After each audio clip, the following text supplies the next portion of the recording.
Juzi nilikuwa kule Narok, Uhuru akapiga simu na akaongea na watu wa Narok. Na akasema yeye ni rais mstaafu lakini chama chake ni Jubilee. Lakini baada ya kuongea hivyo, viongozi wote wamesema Uhuru anaongea kwa sababu gani? Wanapiga vita kabisa, amefanya makosa. Paka wanasema ati sisi tukiongea ati wakati Uhuru analipa wafanyikazi wake wala wanakamua ng'ombe analipa pia sisi. Ati ndio tuongee lazima tupewe pesa na Uhuru. Uhuru is a retired president. Na hako na freedom of speech. Na hako na his own political views. Ukienda kula Amerika, Barack Obama aliretire kitambo sana. Lakini hakuna mtu ambaye ako more active in American politics than Barack Obama. Na hakuna mtu anamuuliza, anaongea mambo ya Democratic Party. Mbona hawa watu wanakuwa na wasiwasi wakati Uhuru anaongea? Na hata Ruto anaenda kuretire akiwa mchanga sana. Labda hata kwa amefika miaka 60, tutamkataza kuongea. Tutaambia Ruto maana mwaka kesho ataanguka kura 2032.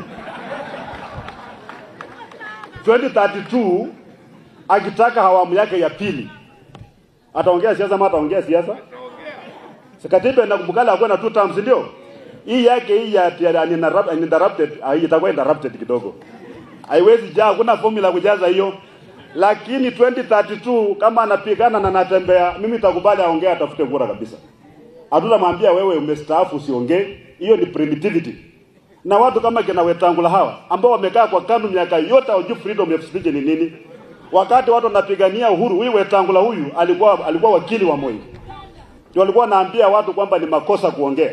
Sasa ameleta hiyo kasumba ya 1992 anaileta 2026. Kumbe hata hawezi kufunza mbwa mzee, hawezi kufunza hata ujuzi. Imagine mtu tu mzima national leader anaamka na kuambia watu kwamba mbona Uhuru anaongea?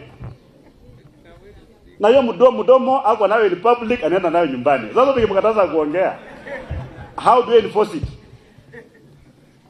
Na watu wasipoongea, watu yangu, hata hapa tuanze tusipoongea. Kama natembea wamewafinya, msipoongea mfanye maandamano, mtapigana. Ama namna gani?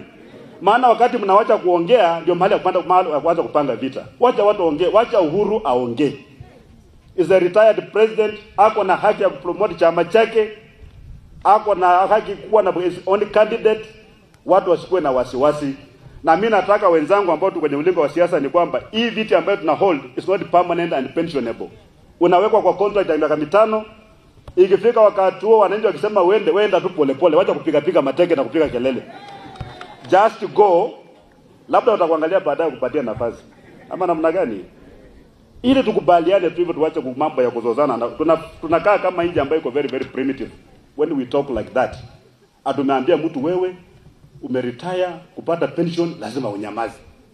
Ni kitu gani hiyo unaogopa asiseme, unaogopa huko mnawekea masharti? Wacha Uhuru afanye nini? Afanye nini? Na 2032 Ruto pia akipigana na anatembea afanye nini? Afanye nini? Mimi namhakikishia ya kwamba kuanzia 2027 December huko, maana atakuwa ameanza kujipanga mambo ya 2032, tutamfukuza na polisi, ataongea. Hatuwezi kumkataza. Na yeye pia wacha watu wengine waongee, si ndio? Hii